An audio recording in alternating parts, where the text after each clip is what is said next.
del ocultismo. Porque el Papa dice, entre otras cosas, leo, hacer la guerra en nombre de Dios es blasfemia, es satánico. Josué capítulo 10, versículo 28. Aquel mismo día Josué se apoderó de Maqueda y pasó el filo de la espada a la ciudad y a su rey como había ordenado Yahvé. Luego Josué con todo Israel pasó de Maqueda a Limná y la atacó. Pasó por el filo de la espada a todos los que vivían ahí y no dejó a nadie con vida. Después Yahvé puso también a Laquis en manos de Israel, y ahí pasó a filo de espada a todos los habitantes. Y así Josué conquistó toda la región, la montaña, no dejó a nadie con vida, sino que consagró el exterminio a todos los seres vivientes, como había ordenado Dios. Ahora bien, si hacer una guerra en nombre de Dios es satánico, este libro es satánico. Dejémonos de joder. Porque los mismos que dicen que ir a la guerra en nombre de Dios es satánico, dicen que este de acá es el Dios Padre. Así que si este es el Dios Padre, este es un libro satánico. Y no estamos hablando de filología, de exégesis, estamos haciendo un razonamiento que puede hacer cualquiera, todos, sin ninguna complicación. Porque todos tenemos la misma inteligencia. Y cuando la lean, cosas por el estilo, las van a encontrar continuamente, porque la Biblia habla de esto. Nosotros tenemos que exterminar a aquellos de allá, porque tenemos que meternos allá donde están ellos. Punto. Eso es todo lo que hay que saber. No hay otro significado. No hay nada más. Y cuando tengan ganas, léanla. Y cuando lean sin filtros los salmos, van a ver que los salmos son cantos de guerra. Cantos en los cuales una familia se alaba a sí misma y a su comandante y le declara la guerra a los otros. Y cuando en los salmos se habla de salvación, se habla de la salvación pero de esa familia con respecto a sus enemigos. Después todo esto fue tomado por la teología y fue transfigurado, transmitido, transportado en ese mundo metafísico que la teología elaboró e inventó. Pero en la Biblia ese mundo no existe. Porque no existe. Cuando digo que no existe, esto es algo que repito siempre, yo no digo que Dios no existe. No digo que el mundo espiritual no existe. Porque yo del mundo espiritual no sé nada. Yo de Dios no sé nada. Por lo tanto, no hablo de eso. No me pregunten a mí si Dios existe o no existe, porque yo no lo sé. No me pregunten cuál es la verdad, porque yo no sé cuál es la verdad. No lo sé ni siquiera para mí, así que imagínense si le tengo que enseñar a otro. Yo lo que digo solamente es que este libro no habla de las cosas que dicen allá, punto. Como no hablan todos los otros libros de la antigüedad. Este, desafortunadamente, cayó en manos de los teólogos. Los teólogos deben ocuparse de la teología. De hecho, cada tanto, en Cerdeña, Liguria, un teólogo enojón,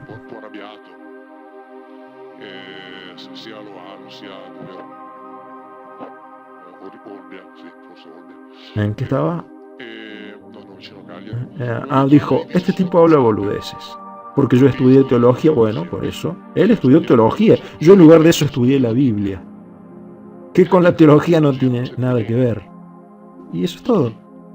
Hay una diferencia sustancial entre las dos cosas, importantísima. Porque incluso si leen los estudios judíos publicados, incluso en griego, verán que dice que en el idioma hebreo no existe ni siquiera la palabra para hablar de Dios. No existe. En el idioma hebreo no existe una palabra para decir crear. Y para crear de la nada, mejor ni hablemos. Es decir, los conceptos fundamentales, eso después lo vemos, no existen. Tanto es así que para poder hacer que la Biblia diga lo que no dice, fue necesario incluir la categoría exegética interpretativa de la alegoría y de la metáfora. Y acá verdaderamente nos pasamos. Porque es un libro del cual no sabemos quién lo escribió, no sabemos cuándo lo escribieron, no sabemos cómo fue escrito, no sabemos cómo se leía. Solamente sabemos que lo que hoy leemos no es lo que se escribió originalmente. Pero pretendemos saber que aquellos que lo escribieron, que no sabemos quiénes fueron, cuando escribían una cosa querían decir otra. Y da la casualidad de que esa otra cosa es lo que le interesa a los teólogos. Lo leo constantemente, porque se podrán imaginar todas las cosas que me escriben. Si entre ustedes hay alguien que me siga por internet, sabrá de lo que hablo. Y así que hay algunos teólogos que me dicen, pero la Biblia hay que tomarla 50% literalmente y 50% alegóricamente. Es decir, que la tenemos que agarrar y empezar esto sí, esto no, esto sí, esto no, esto sí, esto no. ¿Quién hace esto? Nadie debería hacer esto, porque quien lo haga, lo hará según su propio punto de vista. Y ahora bien, yo hace años que la leo haciendo de cuenta de qué, y lo digo, hagamos de cuenta que cuando los autores bíblicos, que no sabemos quiénes fueron, escribieron algo, querían decir eso mismo, porque hay algo concreto. Eso lo dijeron, porque está ahí escrito, eso lo dijeron. El resto, es decir, lo que quisieron decir está dentro de la cabeza de cada uno. En el sentido de que cada uno de nosotros es libre de pensar, no, cuando escribieron eso quisieron decir esto otro, perfecto, pero eso es algo que pensás vos. La realidad es que escribieron eso que está ahí. De ahí en adelante son interpretaciones personales. Obviamente es lícito si piensan que es Dios el que lo dice, porque cada uno es libre de tener su fe, así que es libre y por lo tanto tiene que seguir lo que para él o ella es la voluntad de Dios. Pero atención, no podemos decir, no, eso que está escrito no vale porque quiso decir otra cosa, no. Lo que está escrito por el momento es lo que está escrito. Lo que quiere decir ya depende de cada uno. Lo que está escrito no, y lo que está escrito está ahí. Y cuando acá dice, les cortaron el cuello a todos con la espada, quiere decir que los degollaron a todos.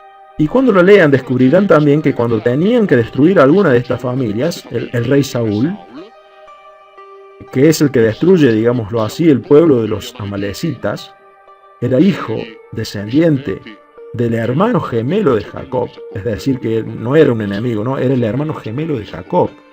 Bueno, él es un hombre bueno y justo porque los exterminó a todos. ¿Y saben por qué fue castigado? Porque dejó con vida al rey. ¿Y saben por qué no mató al rey? Porque era un hombre bello. Y entonces Dios lo castiga.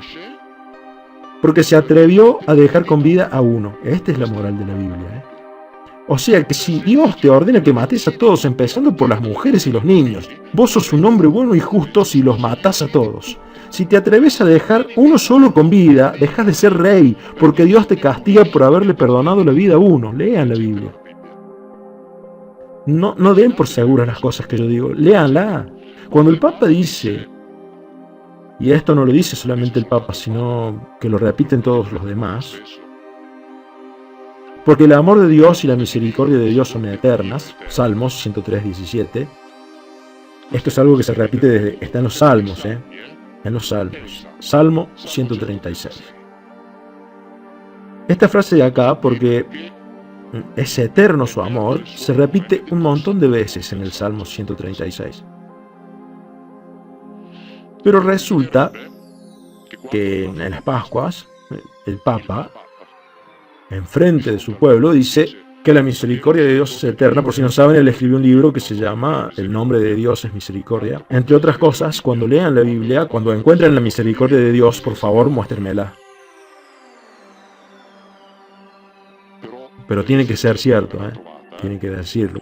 Porque es eterno su amor. 1, 2, 3, 4, 5, 6, 7, 8. Acá en esta parte está escrito casi 20 veces. Bueno, genial, es eterno su amor. Al que hirió a los primogénitos de Egipto, porque es eterno su amor. Y sacó de allí a Israel, porque es eterno su amor. Con mano fuerte y brazo poderoso, porque es eterno su amor.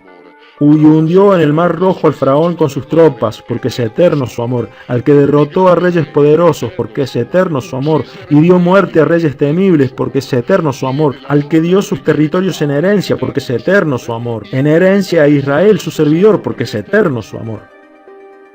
El amor de Dios es eterno porque asesina a los enemigos de Israel y les entrega sus tierras a Israel. Esto es lo que está escrito. Esta es la Biblia de la familia cristiana, no es mi traducción. Entonces, cuando dicen porque su amor es eterno y citan el Salmo 136, hay que levantar la mano y decirle, no, disculpe, acá dice otra cosa, ¿me explica esto? Y todos aquellos de nosotros que, incluso también los que no han leído la Biblia, conocen la historia de la huida de Egipto y el cruce del Mar Rojo. Y ya que hablamos de traducciones, que son traiciones, la huida atravesando el Mar Rojo es presentada como un gran y colosal milagro de Dios. Pero lamentablemente en la Biblia está escrito que atravesaron el Yam Suf. que significa el mar de cañas, era un cañaveral, no era el mar Rojo. Y los que no saben el idioma lo predican como el cruce del Mar Rojo. Ya saben, con los dos muros de agua. Los que son viejos como yo recordarán la película Los 10 Mandamientos con Charlton Heston. Se deben acordar. Bueno, todo eso no existe, no pasó. Atravesaron un cañaveral, un pantano. Y en la Biblia se menciona 3 veces ese cruce. Cada una de esas veces lo llama el Yam Suf. Y si hay alguien entre ustedes que sepa hebreo, pregúntenle qué quiere decir Yam Suf, mar de cañas. Pero esos que lo predican y que no saben el idioma, lo predican como el cruce del Mar Rojo, como el gran milagro de Dios, que no existe, porque ni siquiera aparece en la Biblia. Tanto es así que si ustedes agarran la Biblia traducida literalmente del hebreo, van a encontrar que dice Mar de Cañas y no Mar Rojo. Y no es la traducción mía. Van a encontrar que dice Mar de Cañas. ¿Entienden?